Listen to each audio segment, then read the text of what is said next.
Court has received word from the jury. Even after further substantial deliberations, we are unable to reach a verdict on either count 1 or count 2. We have concluded our deliberations.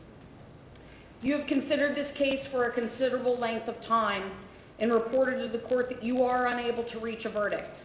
The court accepts this conclusion and finds that there is no probability of the jury agreeing. The jury has deliberated for more than 25 hours. You have previously indicated that you were unable to reach a unanimous verdict.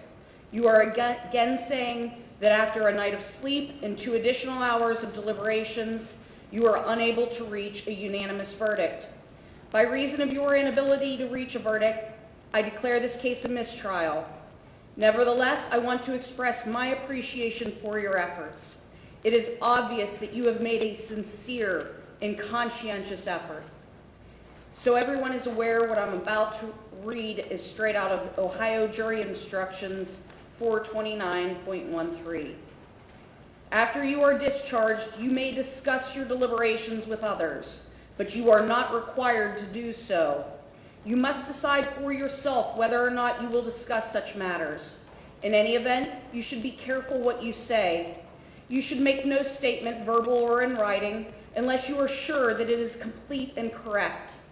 You should make no statement that you would not be willing to make under oath in the presence of the court, the other jurors, the litigants, and their respective counsel. If your statements are to the press, remember, your name and your statement may appear in print, in which event you should be doubly cautious to be sure that your statement is absolutely correct, in whole and in part, because the press will only use the part that the reporter considers sufficiently newsworthy or challenging. As jurors, you have served as public officers of the court. When you are discharged and I leave the bench, your services are completed, and you have all the rights to privacy of private citizens. It is the lawyer's duty to protect those rights, and your desire not to talk about this case if that is your decision. It is improper and unethical for a lawyer or anyone else to harass, entice, or exert improper influence on you for the purpose of getting you to talk about this case. Now, what I'm about to tell you is not from the Ohio Jury Instructions. Your juror questionnaires were a matter that was raised by the media in this case.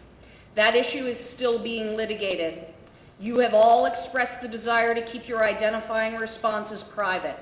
However, if you have decided that you would like to have contact with the media, you are free to do so.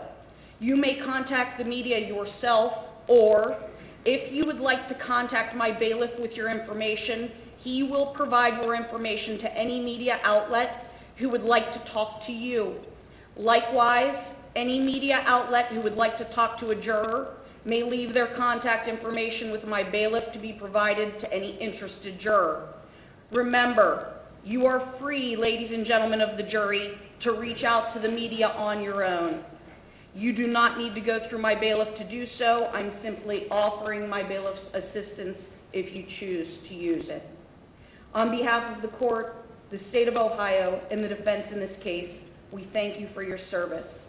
I will return you to the jury room and ask that you will wait for me there. All rise for the jury.